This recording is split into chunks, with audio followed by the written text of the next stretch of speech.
Assalamualaikum warahmatullahi wabarakatuh. Hai teman-teman, perkenalkan nama saya Raga Tegar Atlasya dari kelas 10 Perhotelan 3 nomor absen 31. Di sini saya akan menjelaskan tentang Bhinneka Tunggal Ika unit 3, yaitu kolaborasi antar budaya di Indonesia, dan menjelaskan tentang NKRI unit 3, yaitu sengketa batas wilayah antara Indonesia dan Malaysia. Kalian tahu nggak sih apa itu kolaborasi antar budaya? Kolaborasi antar budaya merupakan sebuah proses dalam bekerja sama antar masyarakat yang memiliki kebudayaan yang berbeda untuk mencapai tujuan tertentu. Sehingga adanya kolaborasi budaya ini menjadi sarana untuk melestarikan dan menyatukan keberagaman budaya yang ada di Indonesia. Kolaborasi budaya memfokuskan pada pengakuan dan penghargaan terhadap perbedaan budaya yang ada, serta terbuka terhadap ide-ide dan cara pandang yang berasal dari budaya yang berbeda. Dalam kolaborasi ini, setiap elemen budaya memberikan sumbangan dan inspirasi dalam menciptakan karya yang menggabungkan unsur-unsur budaya yang berbeda secara harmonis. Kolaborasi budaya Indonesia juga dapat mempromosikan keberagaman budaya dan memperkuat kesatuan bangsa Indonesia.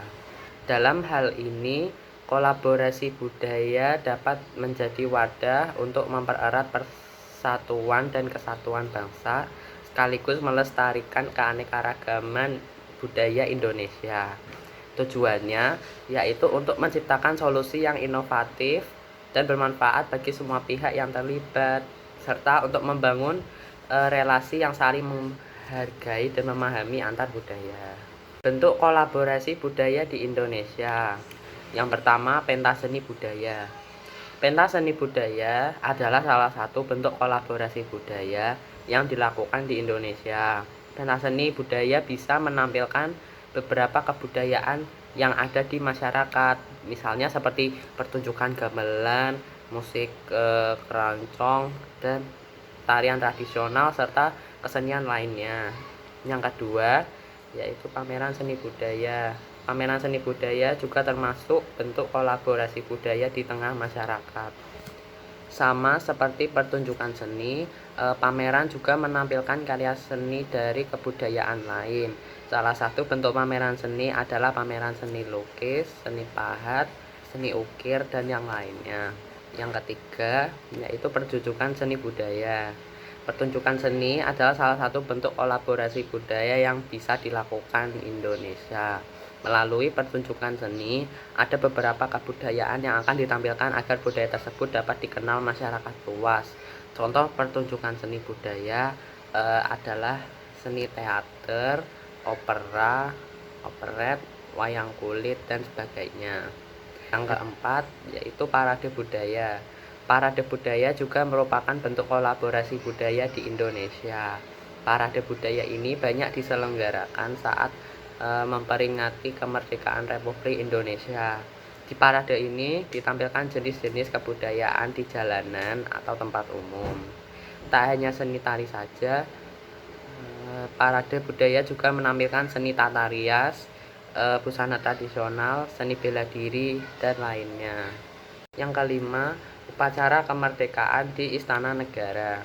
Selain memperingati kemerdekaan, di Istana Negara juga ada hiburan berupa pertunjukan budaya dari Sabang sampai Merauke.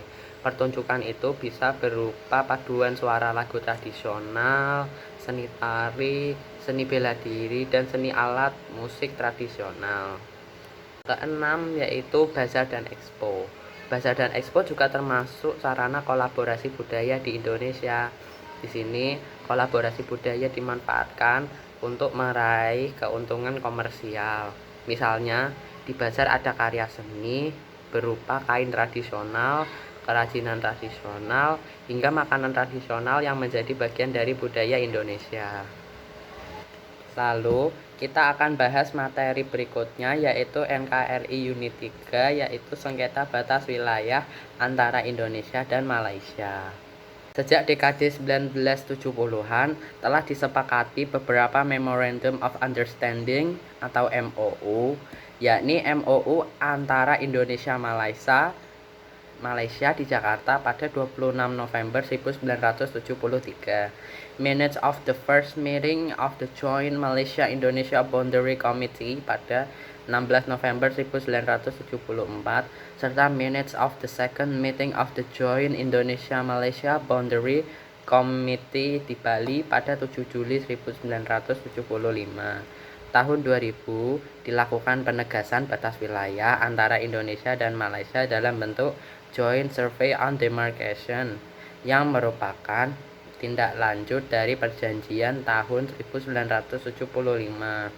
Namun demikian, perjanjian damai antara Indonesia dan Malaysia dalam kasus sengketa batas wilayah ini sebenarnya memiliki akar sejarah yang melibatkan negara lain sejak masa kolonialisme. Situasi ini mempengaruhi terhadap bagaimana penyelesaian sengketa batas wilayah antara Indonesia dan Malaysia. Dalam hukum internasional dikenal istilah uti possidetis juris yang populer sejak MOU 1973. Uti possidetis juris adalah suatu negara yang baru dapat mewarisi kekayaan dan wilayah negara penguasa sebelumnya. Dari pengertian ini dapat dipahami bahwa Indonesia mewarisi wilayah Belanda, sedangkan Malaysia mewarisi wilayah Inggris. Hal ini lumrah dan menjadi kebiasaan yang diakui secara internasional dan diterapkan di banyak negara bekas jajahan. Pada masa sebelum Indonesia dan Malaysia merdeka, terdapat pula produk hukum internasional yang dikenal dengan Traktat London. Hukum internasional dalam bentuk traktat ini masih dipakai oleh Indonesia maupun Malaysia sebagai dasar hukum dalam menentukan batas wilayah di Pulau Kalimantan. Ada pula asas hukum internasional Pacta Tertis Nec Nocen Ne Prosunt yang menyatakan bahwa suatu perjanjian tidak memberikan hak atau membebani kewajiban kepada pihak yang tidak terikat kepada perjanjian tersebut. Artinya, Indonesia dan Malaysia tidak dianggap berhak memiliki serta tidak dapat dimintai pertanggungjawaban atas Traktat London. Dasar hukum batas wilayah periode kemerdekaan. Berikut penjelasan dasar hukum kesepakatan patok batas wilayah Indonesia dan Malaysia sejak masa penjajahan hingga kemerdekaan. Yang pertama, Konvensi Belanda-Inggris tahun 1891. Belanda dan Inggris menandatangani perjanjian ini pada 20 Juni 1891 di London. Konvensi ini mengatur banyak hal menyangkut penentuan batas wilayah, seperti penentuan watershed dan hal-hal lain yang menyangkut kasus sengketa wilayah. Yang kedua, Kesepakatan Belanda-Inggris tahun 1915. Belanda dan Inggris menyepakati atas hasil laporan bersama tentang penegasan batas wilayah pada 28 September 1915 di Kalimantan. Kesepakatan ini kemudian ditindaklanjuti dengan penandatanganan MOU oleh kedua belah pihak berdasarkan Traktat 1891. Lalu dikokohkan di London pada 28 September 1915. Yang ketiga, Konvensi Belanda-Inggris tahun 1928. Belanda dan Inggris menandatangani kesepakatan ini pada 28 Maret 1928 di Den Haag. Kemudian diratifikasi oleh kedua negara pada 6 Agustus 1930. Konvensi ini mengatur tentang penentuan batas wilayah kedua negara di daerah Jagoy antara Gunung Raya dan Gunung Api yang menjadi bagian dari Traktat 1891. Yang keempat, MOU Indonesia dan Belanda tahun 1973. Dokumen ini mengacu pada hasil konvensi-konvensi sebelumnya 1891, 1915, dan 1928.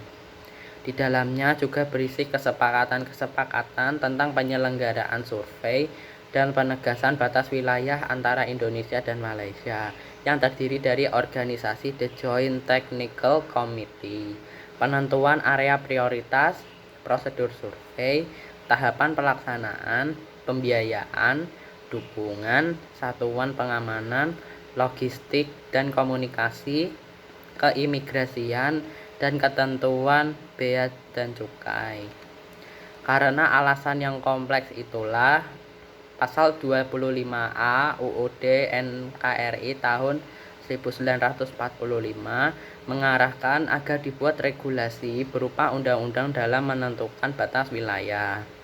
Undang-undang ini dapat dijadikan pedoman dalam mempertahankan kedaulatan Indonesia, memperjuangkan kepentingan nasional dan keselamatan bangsa, memperkuat potensi, memberdayakan, dan mengembangkan sumber daya alam bagi kemakmuran seluruh bangsa Indonesia. Nah, itu dia teman-teman 2 materi yang sudah saya bahas. Cukup sekian dari saya, mohon maaf apabila ada kesalahan kata. Wassalamualaikum warahmatullahi wabarakatuh.